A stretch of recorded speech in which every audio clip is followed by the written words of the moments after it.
Today we're going to talk about two books. Well, actually, I'm only going to review one book, but I am going to talk about how beautifully the first book sets you up for the second book. Want to know what I'm talking about? Stay tuned and find out.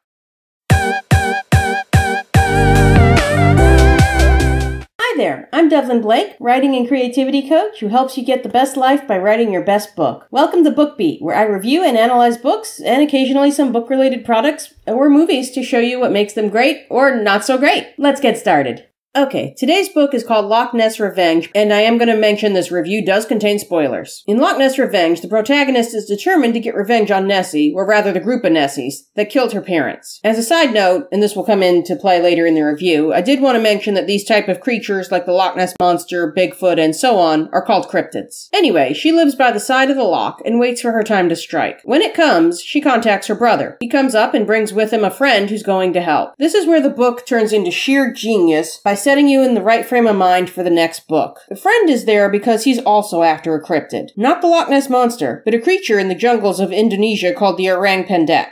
Basically, that's Indonesia's version of a Bigfoot. By the end of the book, with the Nessies defeated, the protagonist thinks she's at the end of her journey. Then the friend says they'll get a little R&R, and he'll use that time to tell her and her brother all she needs to know about the orang pendek and where they're going in Indonesia. This is a brilliant way to get you interested in the second book. You already know the three main characters and what their goals are. The first story already had a satisfying ending, and you already know there's going to be a second book. These books work great as a standalone or together. Book 2, Savage Jungle, is the continuing adventures of the trio who are now trying to get revenge on the orang pendek. This one doesn't work out nearly so nice and neat for the characters, but you'll have to read it to find out what I'm talking about. It's also hinted that thanks to the whole Nessie incident, they are now becoming famous cryptid hunters, and other people are stepping forwards with their own stories of cryptids who ruined their lives. There aren't more books in this series that I'm aware of other than the two, but there easily could be. He left the door wide open for that. And by structuring his two books this way, he avoided my pet peeve, the premature ending. Each book works well as a standalone and works better together. So the two books are Loch Ness Revenge and Savage Jungle.